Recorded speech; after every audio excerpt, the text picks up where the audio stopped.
नमस्कार दोस्तों, के कोचिंग सेंटर में आप सभी का स्वागत है। मैं हूं कैलाश कुमार और आज आप लोगों के लिए क्लास 9 का सोशल साइंस से अर्थशास्त्र सेक्शन से चैप्टर नंबर 1 चैप्टर का नाम है पालमपुर गांव की कहानी का थ्योरी, साथ में एमसीक्यू क्वेश्चन लेके आया हूं। ये सारे एमसीक्यू क्वेश्चन 9th बोर्ड के फर्स्ट टाइम एग्जाम के लिए काफ़ी इंपॉर्टेंट है, इसलिए आप इसे ध्यानपूर्वक देखें, हो सके तो इसका नोट्स भी बना लें। तो आइए आज हम लोग शुरू करते हैं, लेकिन उसके पहले अगर चैनल को सब्सक्राइब नहीं किए होंगे तो कृपया सब्सक्राइब करें, साथ ही बेल आइकन को भी दबा दें, जिससे वीडियो का नोटिफिकेशन आपको समय समय पर मिलती रहे। और हो सके तो अपने साथी दोस्तों के साथ भी शेयर करें, जिससे इसका फ़ायदा सबको मिल सके। तो आइए आज हम लोग शुरू करते हैं। चैप्टर का नाम है पालमपुर गांव की कहानी। यह अर्थशास्त्र के क्लास 9 से है। तो पहला है, पालमपुर के निकटतम बड़े गांव का नाम क्या है? तो शाहपुर एक बड़ा गांव। रायगंज पालमपुर से कितने किलोमीटर दूर पर है? तो 3 किलोमीटर के दूर पर है। पालमपुर गांव के मुख्य उत्पाद गतिविधियां क्या है? तो वहाँ के लोग मुख्य रूप से खेती करते हैं, मतलब कृषि पर डिपेंड है। पालमपुर गांव के लोगों का मुख्य व्यवसाय क्या है? तो कृषि है। पालमपुर में खेती पर कितने प्रतिशत लोग आश्रित हैं? तो 75% लोग आश्रित हैं। पालमपुर में कितने प्रतिशत लोग अपनी जीविका के लिए खेती पर निर्भर करते हैं? तो 75%। पालमपुर में लगभग कितने प्रतिशत लोग गैर कृषि व्यवसायों से जुड़े हैं? तो 25% लोग खेती के सिवा दूसरे व्यवसाय में जुड़े हैं। पालमपुर के किसान एक से अधिक फसल क्यों लगाते हैं? सही उत्तर चुनें। क्योंकि उन लोग को एक से ज़्यादा फसल लगाने का कारण क्या है? क्योंकि यह विधि उत्पादन बढ़ाने का सबसे आम तरीका है। डेयरी, लघु स्तरीय विनिर्माण, दुकानदारी, परिवहन आदि किस प्रकार की क्रिया है? तो ये गैर कृषि क्रियाएं हैं। भारत के ग्रामीण क्षेत्रों के कितने प्रतिशत कामगार गैर कृषि कार्यों में लगे हुए हैं? तो लगभग 24% लोग। पालमपुर के लोग किस निकटवर्ती बड़े गांव को दूध बेचते हैं? तो रायगंज को। रायगंज के बाजार में कौन सा कृषि उत्पाद बेचा जाता है? तो अधिशेष कृषि उत्पाद। भारत के छोटे किसानों की संख्या कुल किसानों का कितना प्रतिशत है? तो 80% है। खरीफ फसल किस मौसम में होता है? तो वर्षा ऋतु में। बरसात में उगाए जाने वाले फसलों को क्या कहते हैं? तो खरीफ कहते हैं। जाड़े में उपजाए जाने वाले फसलों को क्या कहते हैं? तो रबी कहते हैं। कौन सी रबी की फसल है? तो गेहूँ है। बारिश के मौसम में क्या उगाए जाते हैं? तो ज्वार और बाजरा उगाया जाता है। एक साल में किसी भूमि पर एक से ज़्यादा फसल उगाने को क्या कहते हैं? तो बहुविधि फसल प्रणाली कहते हैं। एक वर्ष में किसी भूमि पर एक से ज़्यादा फसल पैदा करने की क्रिया को क्या कहते हैं? तो बहुफसली कृषि प्रणाली कहते हैं। पालमपुर के किसान ज्वार बाजरा के अतिरिक्त किसकी खेती करते हैं? तो आलू और गन्ना की। पालमपुर के किसान अक्टूबर से दिसंबर तक कौन फसल उगाते हैं? तो आलू उगाते हैं। रासायनिक उर्वरकों के अत्यधिक प्रयोग से मिट्टी की उर्वरता क्या हो जाती है? घट जाती है। पालमपुर का मुख्य सिंचाई का स्रोत क्या है? तो नलकूप है। देश के कुल खेती वाले क्षेत्रों में से आज कितना क्षेत्र सिंचित है? तो 40% से कम। भारत में आधुनिक कृषि सर्वप्रथम कहाँ आरंभ की गई थी? तो पंजाब, हरियाणा, पश्चिम उत्तर प्रदेश में। कृषि के आधुनिक तरीकों का सबसे पहला प्रयोग भारत के किन दो राज्यों में किया गया? तो पंजाब और हरियाणा में। हरित क्रांति क्या है? तो कृषि में विकास है। 1960 की हरित क्रांति किसके साथ जुड़ी थी? तो HYV बीजों का उपयोग। आधुनिक कृषि विधि में कौन से बीजों का इस्तेमाल किया जाता है? तो HYV बीज का पूर्ण नाम बताइए। तो इसका होता है हाई यील्डिंग वैरायटी बीज। हाई यील्डिंग वैरायटी बीज होता है। हरित क्रांति के कारण किस फसल का उत्पादन सबसे अधिक होता है? तो गेहूं का। हरित क्रांति के कारण किस खाद्यान्नों का उत्पादन तेजी से बढ़ा? तो गेहूं और चावल का। श्वेत क्रांति क्या है? तो दुग्ध उत्पादन में वृद्धि है श्वेत क्रांति। गुजरात में दूध और दुग्ध उत्पादों के लिए सफल सहकारी समिति का नाम क्या है? तो अमूल है। मदर डेयरी कहाँ की एक महत्वपूर्ण सहकारी संस्था है? तो दिल्ली की। उत्पादन का प्रयोजन या फिर उद्देश्य क्या है? तो ऐसी वस्तुएं और सेवाएं उत्पादित करना जिनकी हमें आवश्यकता है। भूमि, श्रम, पूंजी तथा उद्यम किसके लिए आवश्यक है? तो उत्पादन के लिए। भूमि, भौतिक पूंजी, मानव पूंजी क्या है? तो उत्पादन का मुख्य कारक है। कच्चा माल और नगद मुद्रा को क्या कहते हैं? तो कार्यशील पूंजी कहते हैं। उत्पादन की प्रथम आवश्यकता क्या है? तो भूमि है। भूमि किस प्रकार के संसाधन है? तो प्राकृतिक संसाधन है। भूमि किस प्रकार का संसाधन है? तो पूंजी किस प्रकार के संसाधन है? तो मानव निर्मित है। उत्पादन का कौन संसाधन प्रचुर मात्रा में उपलब्ध है? तो श्रम है। कौन संसाधन सीमित या अस्थिर होती है? तो भूमि।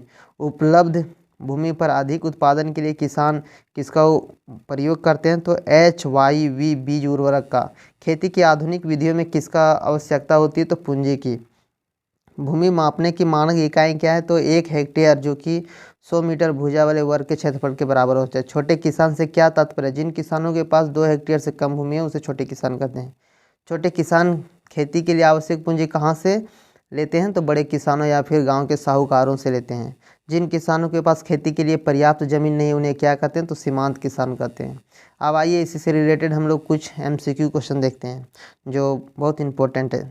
सही विकल्प का चयन किया। पालमपुर गांव के लोगों का मुख्य पेशा क्या है? तो वहाँ नौकरी, खेती, बेगारी या फिर इनमें से कोई नहीं। तो सही ऑप्शन है खेती। फिर पालमपुर गांव में कितनी प्रतिशत जनता खेती पर आश्रित थी?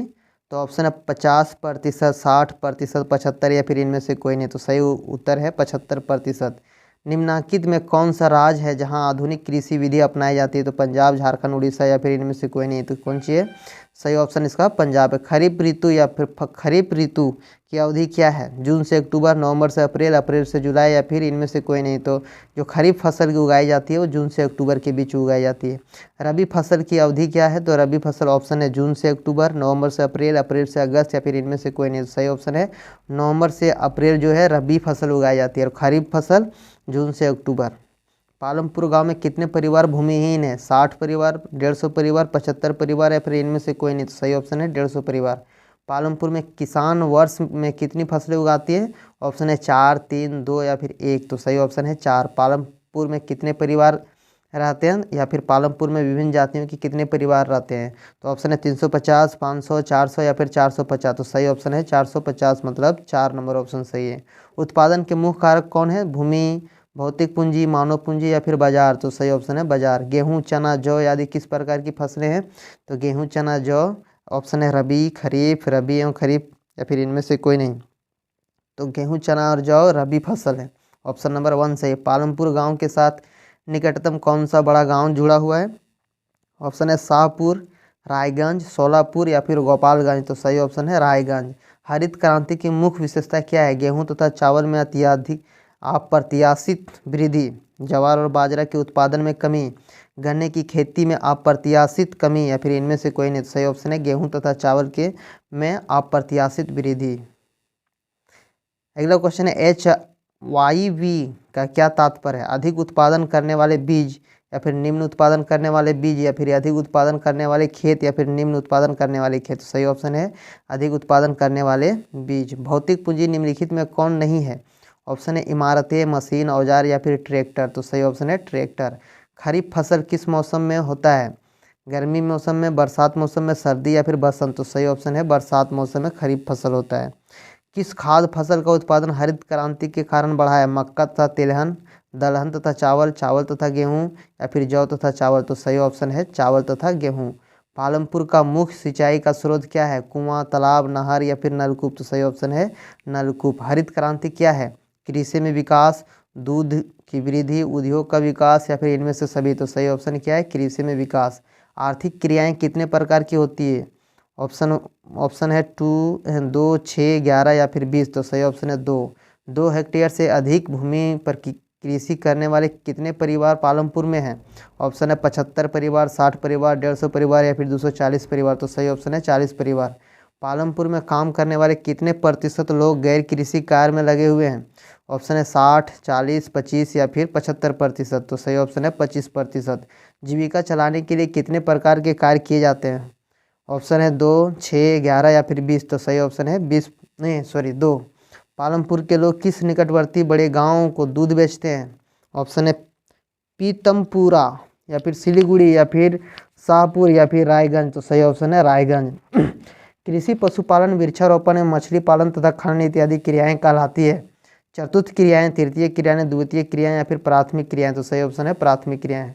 निम्नलिखित में कौन सा सबसे अधिक श्रम आधारित क्षेत्र है? कृषि, मत्स्य पालन, मुर्गी पालन या फिर खनन। तो सबसे अधिक श्रम वाला क्षेत्र जो है कृषि है।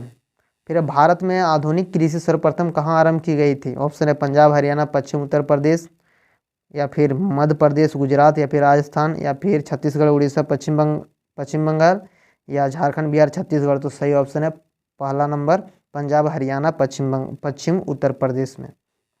1960 की हरित क्रांति किसके साथ जुड़ी हुई है? HYV बीजों का उपयोग, वृक्षारोपण कार्यक्रम, मत्स्य विकास या फिर दूध उत्पादन। तो सही ऑप्शन है HYV बीजों का उपयोग।